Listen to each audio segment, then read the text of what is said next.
Welcome back to Trail and Ultra Running Training. My name is Will Frantz. I'm a running coach and a strength coach, and the whole goal of this podcast is to help your training improve so that we can do a little better out on the trails.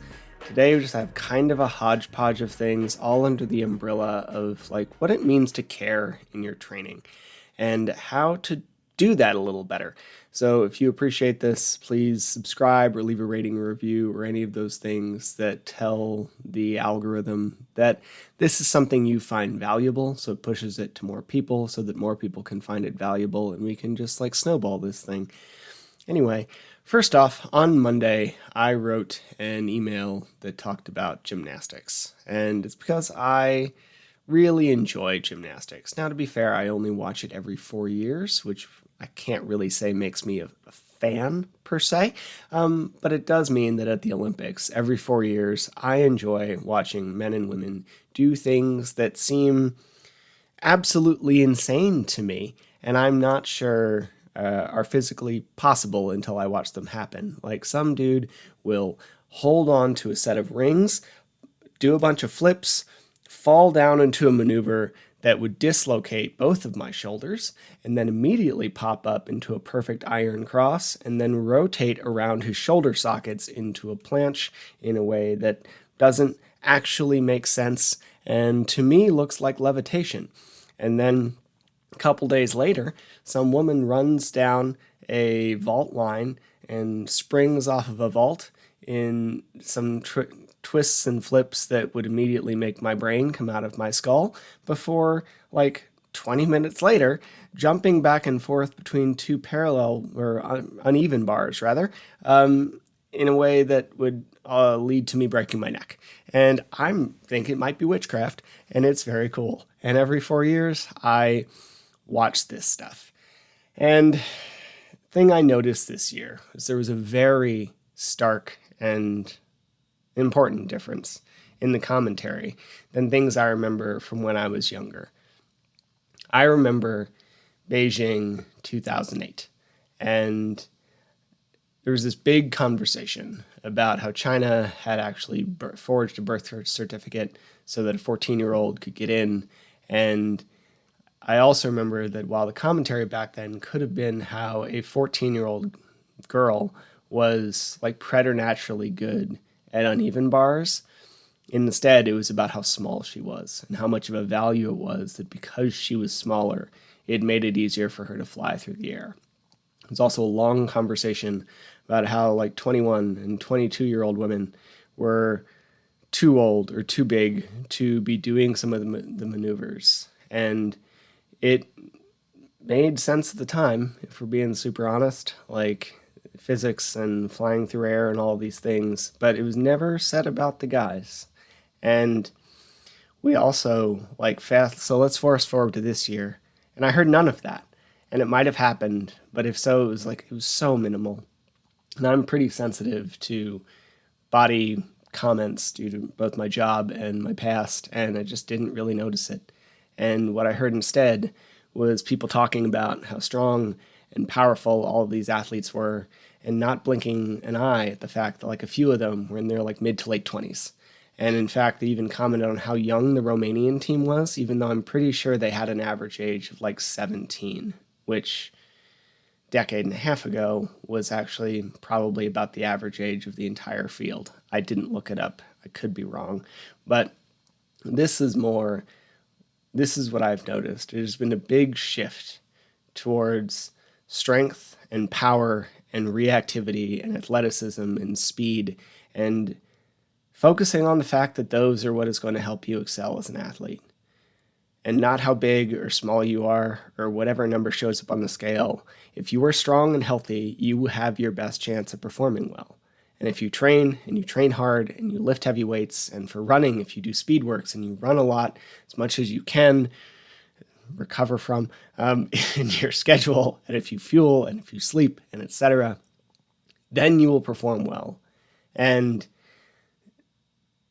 your weight is a factor, but not a focus. And if you train and fuel properly, you'll hit your ideal weight, whatever the hell that means, as a side effect of your hard work and training, not you won't train well because you hit some magic weight number. And it is just a nice shift to see, because I think for so long we have had this conversation about smaller being better in society, in sports, and it's just really good to see a positive shift in a positive direction in a sport that, of many sports, gymnastics has a pretty good justifier of being smaller to be somewhat better, because you are flying through space. And yet, with bigger, stronger, more powerful athletes, we see feats that we've never seen before, and it just shows how much bullshit that's always been. Now, this is one of the reasons I love the Olympics, and despite the fact that the IOC is a notoriously corrupt organization, their problems and all of this stuff, it is a time when people come into the same room and work their asses off at sports. And we give a shit about something that is kind of inherently goofy and yet incredibly meaningful. And we get to hear stories of kids, like the gymnast from Brazil, who would walk for hours in order to make it to the gym, just so they could someday have maybe a shot of getting out of the favelas in Rio. And it's just a reminder that these things we do in some way matter, because training and try to figure out what we do with our bodies and being active is important. And it sometimes feel like it's not, as you're running and doing goofy shit in the woods. But it does matter as much as anything else does. So to that end, I do often wish that more of us trained like we cared. Or rather, I wish more people who said that they cared about their training trained in a way that matched what they said, right? Because I have a very particular interaction with a wide range of people. Someone will message me saying they've been training super hard for such and such, and it's their big goal this year, and it's their A goal, and they'll often have an injury, or they're struggling with their food, or they're having a gut issue, or a little pain somewhere, and they've been struggling for weeks, and they just want to see what's going on. And I will almost always tell the person that there's no real way for me to help you through DMs, so can we please set up a 15-minute chat and see what's up? And then I'd say 95% of the time they either ghost me or tell me they're going to rest for 2 weeks and see it improves, which is fair. But if that's you, please hear me out, because we should maybe take the help that is offered to us if we really care about the end goal. If you want it that badly, then you'd probably call a PT or a dietitian, or at the very least set up the short phone call with the random guy on the internet you contacted for advice. And don't get me wrong, I realize that there's a multitude of factors here. Some of it's money, which is why my consults are free and likely always will be, because I have been through broke periods of my life. And if I can help you quickly for no money, then I would love to be able to do that. But I also realize that nobody likes to be sold, because it's fucking exhausting. I just signed up for a call to check out a new running platform. I'm not going to name it, but person spent 15 minutes telling me about the platform and how it would help the people I coach. And then, during that portion of the presentation, some of their information was verifiably inaccurate. Let's just put it that way. And then they continued for 30 to 40 minutes to sell me on how the software could make me more money.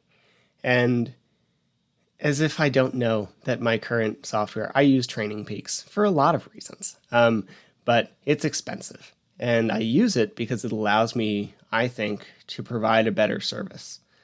That's the game, I guess. There's a reason why people shift to business coaching after a while in the training industry, because it makes a lot more money when you're trying to help other people make more money than just try to provide a better service. But anyway, my fatigue with the industry aside, I get why we don't want to be sold, or we don't want to have these calls. There's just shit coming at you all the time. But if you care about your performance, then you will occasionally have to actually speak with another human being about how to improve it.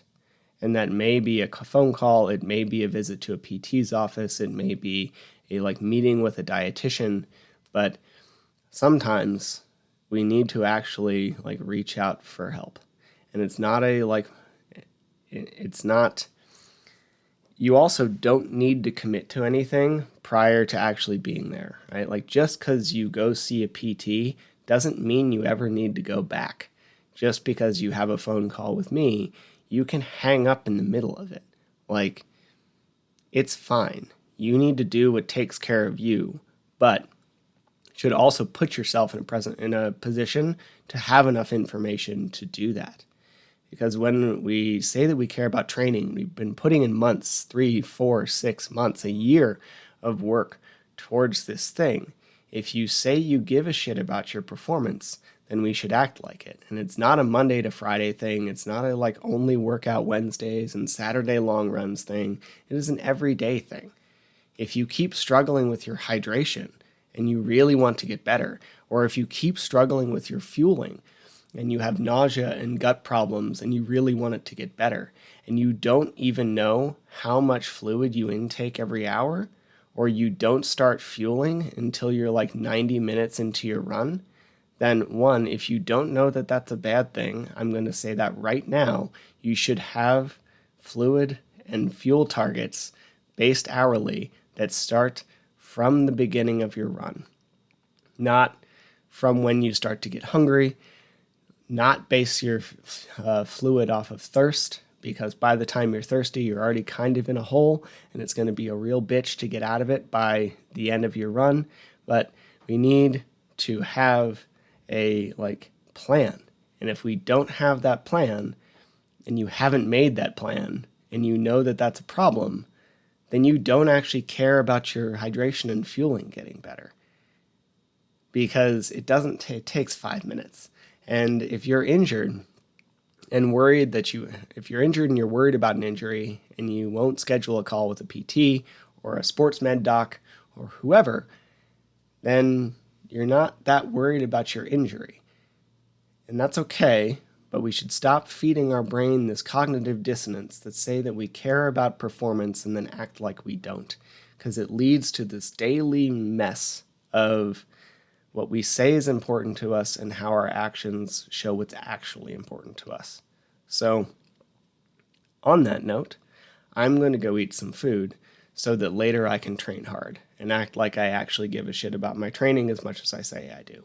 So I hope you have a really great day. I'm going to be back in a couple days with another strength series about plyos and power and some such stuff.